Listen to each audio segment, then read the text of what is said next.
aware of high dose naltrexone given to opioid users, drug addicts and so on, but they're not aware of the chemistry of it. So I feel that that doesn't help them to make a decision, because it's not something they're familiar with, and a lot of doctors like familiarity.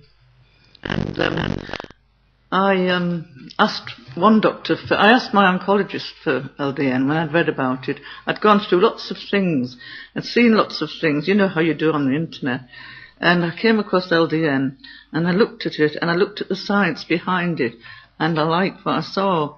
So I asked my oncologist if he would give me low-dose naltrexone. He couldn't, because of protocol.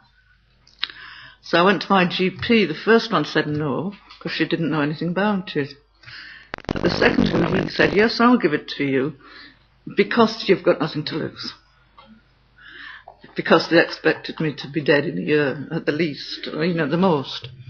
And so I started to take LDN, and I've surprised them all, because I'm still here, and I'm damn well determined to stay here. Well done. Well done. Quite right, absolutely. Yeah. It's naltrexone, and I think it's a public scandal if it's not investigated, and in the meanwhile, people who are on it stay on it, and the doctors are educated about it now. And then I think just very quick.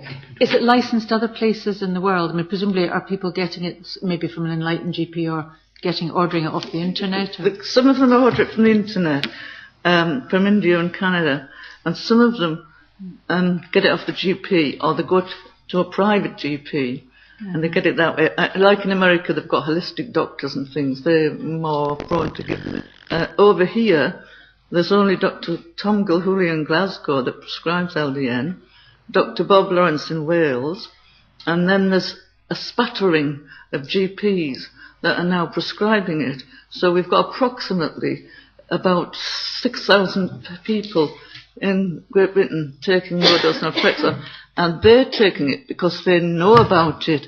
And let's remember the ones that don't know about it. And overall, worldwide, we're talking 1,000 people who are taking LDN that we know of. I think it's an important point to note. You say, is it licensed?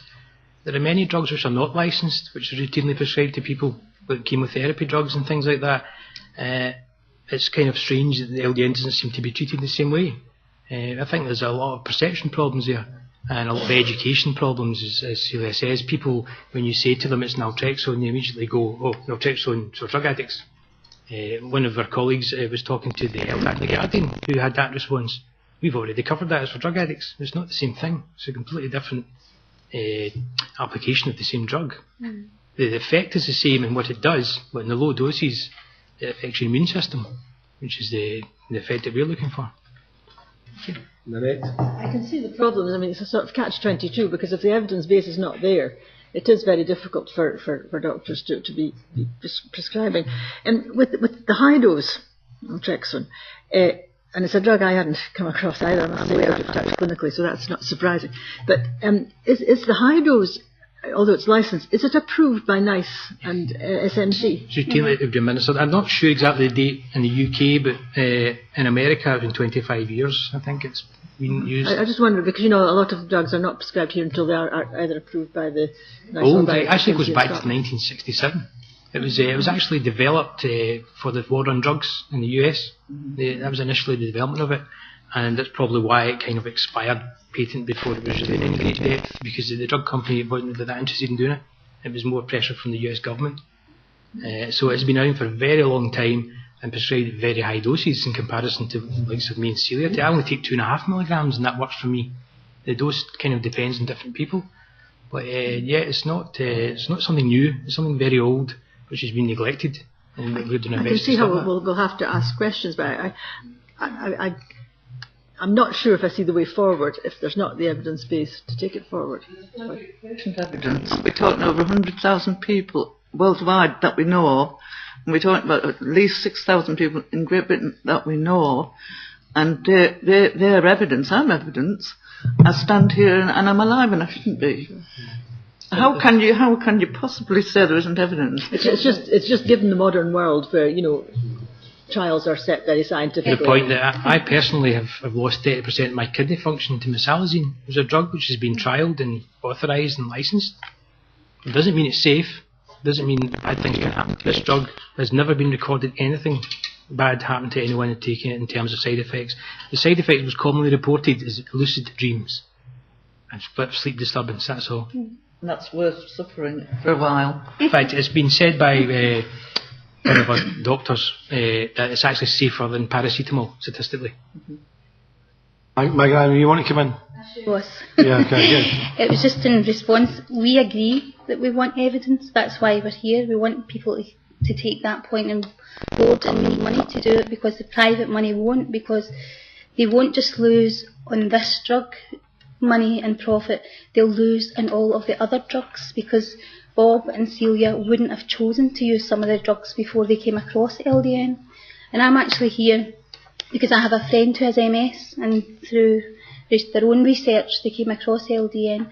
They're using it, and the impact, the positive impact it's made in their quality of life is phenomenal.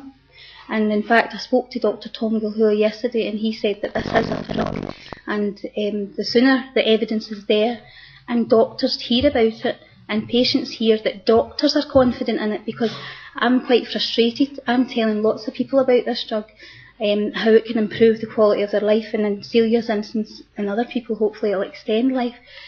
They aren't confident because the doctors aren't confident. They don't have the energy to go and argue for a drug. They don't have that confidence, so that's why we're here, and hopefully you'll take it on board.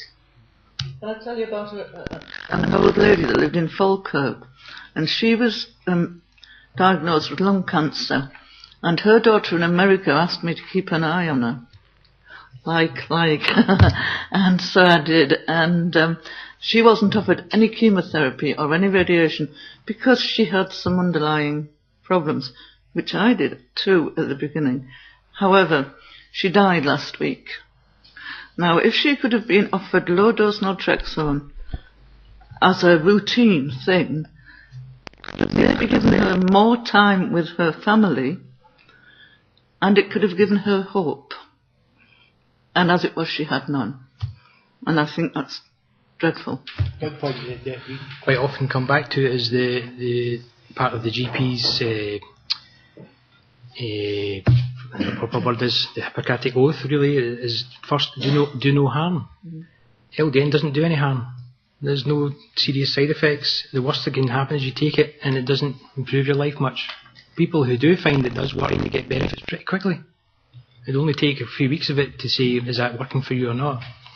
And people could be waiting for months for chemotherapy drugs. Why can't they be an LDN in the meantime? What is the worst that can happen to them? Nothing. So it's just sometimes incomprehensible. We're having this discussion.